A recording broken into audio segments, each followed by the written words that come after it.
इसी सरकार में। लेकिन यहाँ जाति, पहले तो धर्म की राजनीति इस देश में हुई, अब देखा कि यार इससे भी नहीं बात बन रही है, तो वो भूल गए।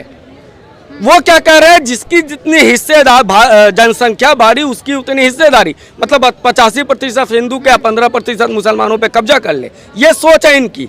और जब देखे कि इससे भी बात नहीं बनेगा तो अब जातियों में तो हम जातीय जनगणना कराएंगे। पहले कहते थे और आपकी ही परिवार के लोग, किस बात पे? जाति जनगणना से कोई समस्या नहीं है, लेकिन जाति, मेरी जाति पूछने से मेरा विकास कैसे होगा?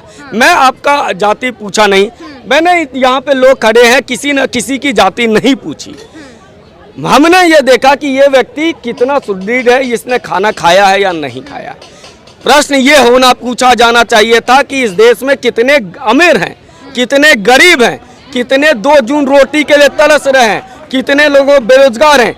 आप पलायन पे बात नहीं करते, आप जातीय जनगणना की बात करते हैं। ये जो सिगुफा छोड़ा गया, इन्होंने कहा कि संख्या बढ़ गई ओबीसी की 50%, 52%, अभी जो आया है ओबीसी 63% बिहार में आया है। 63% ओबीसी में 13% मुस्लिम ओबीसी को भी जोड़ दिया गया है। बताइए ये क्या हक मार रहे हैं ओबीसी ईबीसी का? 36% ये कहते हैं संख्या भारी, 36% बिहार में अत्यंत पिछड़े लोग हैं। उसके मंत्री कितने हैं? 5, और 14% यादव है। मंत्री कितने हैं? 6। बताइए कौन किसका हक मार रहा है? तो आपको अगर करना ही था तो आपको पहले ये डेटा लेना चाहिए था कि बिहार से पलायन कितने हुए।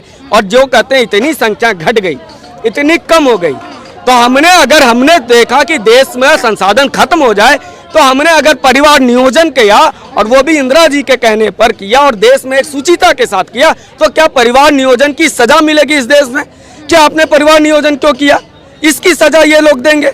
और दूसरी बात, ये कहते हैं कि संख्या कम हो गई, तो क्या उस संख्या जो कम हुई है इसमें पलायन कितना बड़ा मामला है? बिहार से सबसे ज्यादा संख्या कम हुई है पलायन का। आप यहाँ पे दिल्ली में घुमाइए, अभी यहाँ पर अगर 10 पत्थर फेंकूंगा तो 6 बिहारियों को पड़ेगा। क्यों है बिहारी यहाँ? इसके बाद भी नीतीश कुमार जी बोलते हैं कि तुष्टीकरण की जो राजनीति है वो मोदी जी खेल रहे हैं। किसके तुष्टीकरण कर रहे हैं? मान क्या तुष्टीकरण नहीं, तृप्तिकरण, और तृप्तिकरण भी है। तो महिलाएं सड़क पर शौच करती थी, तुम्हारे जाति की महिलाएं होती थी, उस समय तो तुम उस महिलाओं को शौचालय नहीं दे पाए, और आज तुम उसका जाति का नेता बनते हो। आज महिलाओं को चूल्हा फूकती थी, टीवी हो जाता था, उसके घर पे सिलेंडर पहुंच रहा है, तो फिर आप कहते हो कि नहीं तुम्हारी तो सिलेंडर पे ध्यान मत दो, तुम जाति पे ध्यान दो। कौन तुष्टीकरण कर रहा है और कौन संतुष्टीकरण कर रहा है ये सबको पता है। देश जो बिक रहा है वो रजिस्ट्री ऑफिस कहाँ है भाई कि जहाँ देश बिका? किसने खरीदा भाई? वो बोला, देखो सामान खरीदना बिकने के लिए एक लेटर बनता है, स्टाम्प लगता है, वो कहाँ पर स्टाम्प था, वो कहाँ पर सारी रजिस्ट्री हुई, किसने खरीदा, कितने में खरीदा? कुछ नहीं, देश बेच दिया। अरे देश बेचा है तो बताओगे ना जी, किसने खरीदा किसने नहीं खरीदा। अगर ये लोग दिल्ली ट्रांसको जो सरकारी बिजली की कंपनी थी उसको अंबानी को देके BSES बना दे, और टाटा को देके NDPL बना दे, कहो देश का विकास। ये जो मनमोहन सिंह की तारीफ करते हैं, ये उदारवाद उदारवाद उदारवाद, क्या था उदारवाद? उदारवाद था कि प्राइवेट इन्वेस्टर आएंगे, इन्वेस्ट करेंगे, यही तो था, खुला करना बाजार को। उस समय का तो खोल दिया बाजार, प्राइवेटाइजेशन कर दिया, तो मनमोहन सिंह बहुत अच्छा, और मोदी प्राइवेटाइजेशन कर दिए, कहता बहुत खराब है। ये कैसा दो